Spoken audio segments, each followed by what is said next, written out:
All right, welcome to our guide for Chapter 10 of The Adventures of an IT Leader. What we're going to do here is really just get you prepped for your reading. We'll set the stage, unpack the core ideas, and talk about why this chapter is so important for anyone who wants to be a digital leader. Okay, let's just get this out of the way right up front. For any technology leader, a major crisis isn't a question of if it's going to happen, but when. And we're not talking about a simple technical glitch or some small blip in operations. No, this is the ultimate test of your career, your strategy, and really your leadership. So I want you to imagine this. It's 9:37 in the morning, and your entire company is offline. What do you do? Well, this isn't just a hypothetical. This is the exact moment of truth for Jim Barton, the new CIO at IVK Corporation, and it's literally where Chapter 10 kicks off. The clock is ticking, the pressure is just off the charts, and every single decision from this point on, it carries massive weight. So how in the world does a leader handle this kind of pressure? Well, to get through this kind of chaos, the best leaders, they don't just react. They actually bring structure to the problem. They have a framework they can use to analyze the situation, to kind of see through the fog and make sense of all these challenges that are hitting them at once. Let's take a look at what that framework is all about. And here it is. This is that framework. As a future IS leader, you really need to think of this three-lens perspective as one of your most essential tools. It's your go-to. First, you've got the organizational lens. This is all about the company culture, the structure, the politics, the processes, the stuff that really shapes how people behave. Then you've got the managerial lens. This is where we look at leadership, how decisions get made, and how people communicate, especially when the pressure is on. And finally, of course, there's the information technology lens itself, the actual systems, the infrastructure, and the capabilities that are at the heart of the whole mess. Okay, so now that we have the framework, let's put it to work. We're going to apply this exact perspective to the absolute disaster that's unfolding at IVK. And you have to remember, this isn't happening in a vacuum. This is a company that's already in the middle of a super fragile, high-stakes business turnaround. So that just cranks the pressure up to 11.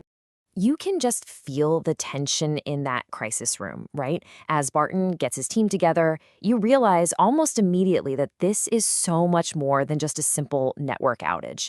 It's a collision. A collision of technical details, really tough managerial decisions, and all these organizational pressures that have been simmering under the surface for a long, long time. So let's look through that first lens, the organizational one. The first instinct for everyone is who's to blame, right? But as they start digging, the investigation uncovers something much, much deeper. There's this whole history of business units going around IT's official change control procedures just to make big customers happy. And what that really shows is a deep cultural conflict in the company, the need to move fast versus the need to be stable. Okay, now let's switch gears to the managerial lens. Just imagine this. Barton is facing unbelievable pressure from his CEO, who wants answers that he just doesn't have yet. And to make things worse, there's a huge meeting with market analysts scheduled for that afternoon. So how do you manage that? How do you communicate with everyone, inside and outside the company, when you yourself are still pretty much in the dark? I mean, that is a core test of executive leadership right there. And that brings us to our third lens, technology.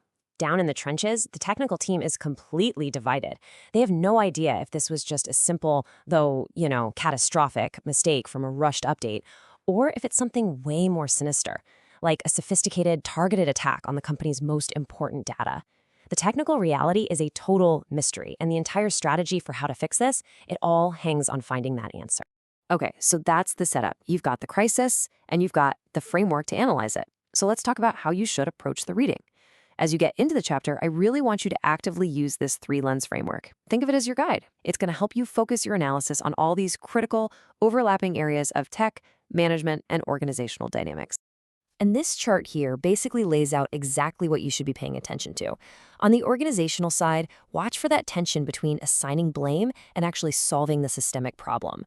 For the managerial issues, really track Barton's decision-making process. Look at the trade-offs he has to make between being transparent and trying to maintain control.